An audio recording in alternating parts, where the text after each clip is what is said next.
دغلته به د خلک چې روان دي ښي لاس ته دغلته دې غاړې ته ودرېږه دغلته یو بل موټر پسې ودرېږه هر څه شر به نه نه هغه محکمه درته دغه لاره ده بله لاره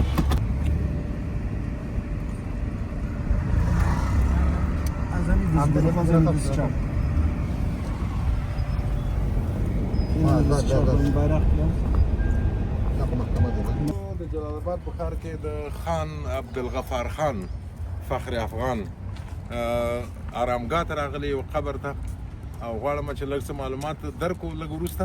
خو د اوس لپاره د بهر هغه راسره وګورئ وینې دغه ښایسته بوټي ونې ګلان او شین چمن د ده اروا دې ښه ده وي لږ معلومات وروسته درکوو له نږدې نه به یې وګورو هلته به حتما یوه لوحه وي لیکنه به وي د ده په اړه خو طبیعي ده چې ډېر تاسې اورېدلي دي او دی د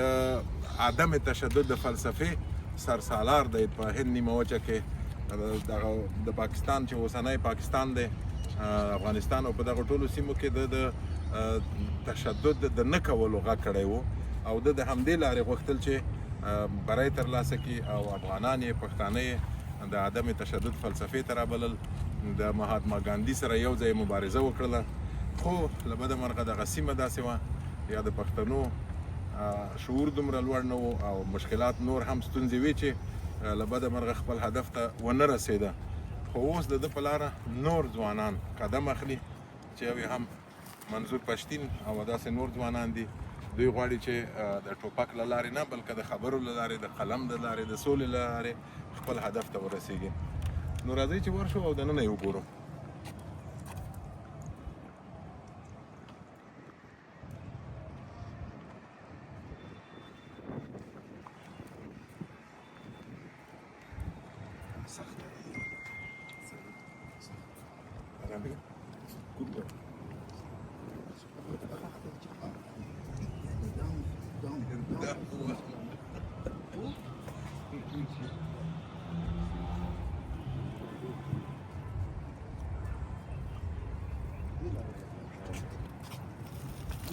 همدغه ده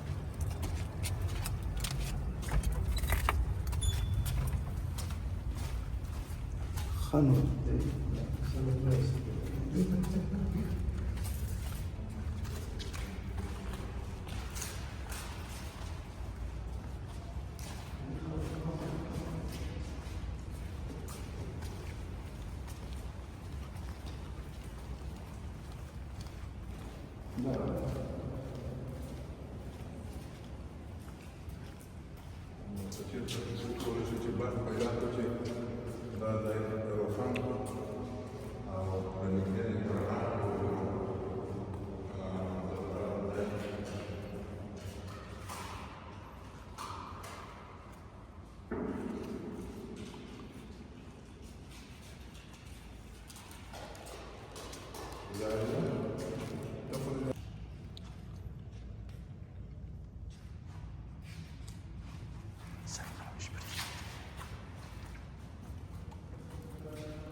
دا مړ دی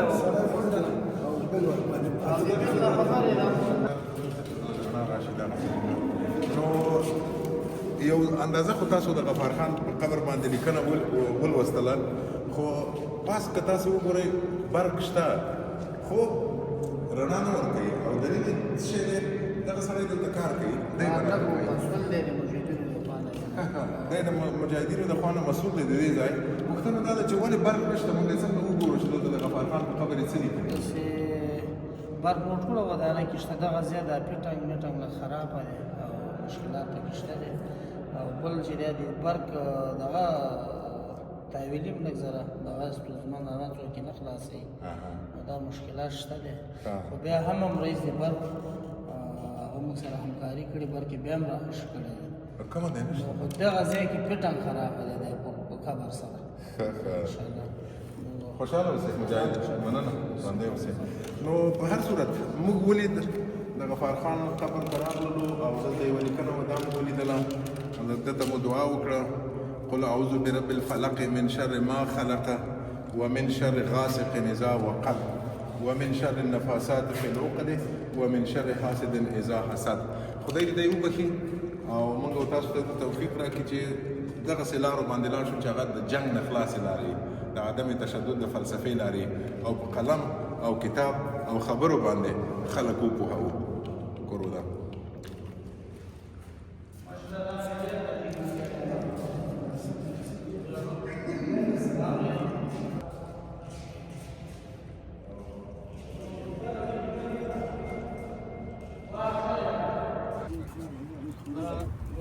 اطلاق فرهان رئیس ته وښایي ما خبر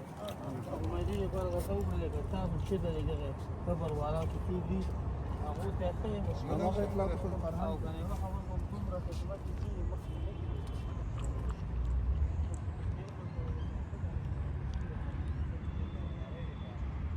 او په خلاصو شاګران دي لګي کار دي ولکه نیمګړتیا شته دي یو کار هم نه پوره کیږي دا شی این کجاست شاین؟ تنهایی صاحب کجا میرین؟ اوس به ورشو لاندې خو قبر مو کوت د غفار خان پاسې په دې پورتني پوړ کې یو تالار دی هال دی په اصطلاح وبګورو چې دلته څه دي اصلا د څه دپاره دی او دلته برق شته که نه دا خبره مهمه ده دلته خو نو فرش فرش د دوکان ووځو احترام دلته برق شته دلته برق شته خو ضرورت به نه وي برق ځکه رڼا ده که نه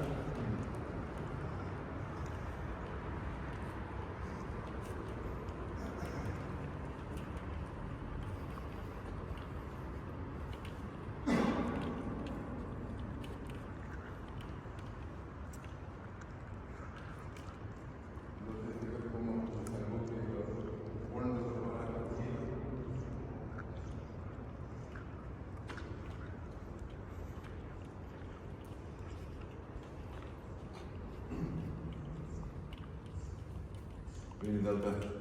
سیمینار غونډه یا کوم بل شی کېږي دلته همدا کیسه ده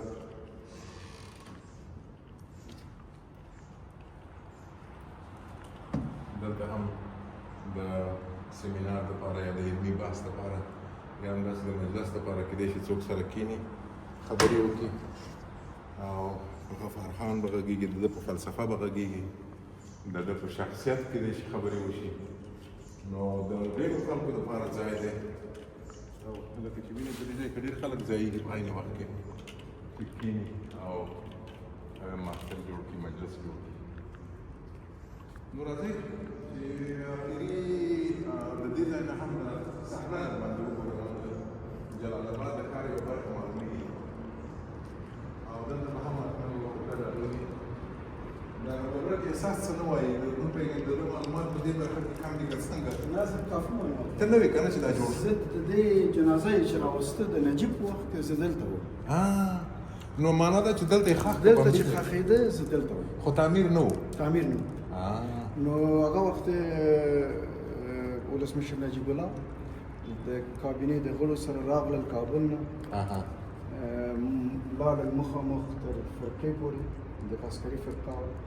جنازه راغی د پېښور نه، ولي خان مخکې و او نجیب ورته مخکې شو، دوی سره غېږ په غېږ شول. ولي خان وجړل او بیا یې جنازه راوسته دلته ښخ شو. د افغانستان ولسمشر ډاکټر نجیب و که ببره کارمل؟ نجیب الله و. ښه او رادیو افغانستان دا ټول مراسم لایف خپرول او په دې وخت کې بیا ډېر خلک د جنازې سره راغلل د اخوانه. نو دوی چې راغلل ډېر موټر او ګاډي ورسره وو. نو دولت د دوی د موټرونو ګاډي د فرقې نه لږ اخوا ته ودروه، ځکه چې خو راځه راویې ښیې کوم ځای ده؟ فرقه چېرته ده؟ هغه خو مخکې ده. ښه نو بیا په دې جریان کې په یو موټر کې بم ایښودل شوی و. د دې هدف دا و چې دوی داسې فکر کوو چې حتما به ولسمشر جنازې ته ورځي او دا بم به دوی چوي. خو دوی خواري وکړه ولې چې موټر به هلته ودروي بیا تاسو په خپلو راځئ او ځکه بیا بم وچاودېد، ځکه بم د همداسې سر شوی و. زما په خیال 12 کسان هغه وخت ووژل شول. او همدغسې ګرمي وه لکه دا اوس؟ فکر کوم ګرمي دومره نه وه مګر یوه تاریخي شیبه وه. دلته بیخي اواره ځمکه وه او خورا خلک راغلي وو، ډېر خلک ځای نه و.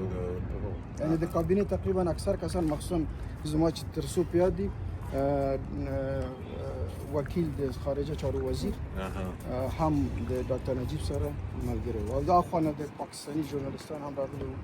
نو تا وویل چې ولې نه غږېږي؟ زه بیخي د شاهد وم د جنازې د راوستلو او ښخولو. او ما اول ځل دا خبر د باچا خان ولیده، د ده له زوی سره ما لیدلی و، خو هغه هم اوس په حق رسېدلی ولي خان. او د دوی د فکر کوم وصیت یې همدا کړی و چې ما جلال آباد کې ښخ کړي. ځکه دی داسې فکر کوو که دی جلال آباد کې ښخ شي نو لر و بر پښتانه به دا احساس ولري چې دوی ګډ وطن لري. جلال آباد او پېښور په واقع کې او په حقیقت کې یو وطن لري.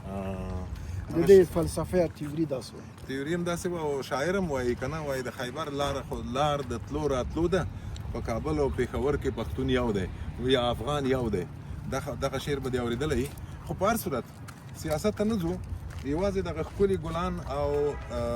بوټي او دا د دې شاهدي ورکوي چې دا ښه ځای دی او خوندور ځای دی. سړی چې راشي ورته او د باچا خان روح ته دعا کوو او خدای پاماني ورسره کوو. باچا خان د خدای روح دې آرام وي او پښتانه دې هوښیار، تکړه او د خپل وطن په فکر کې وي. روغ اوسئ.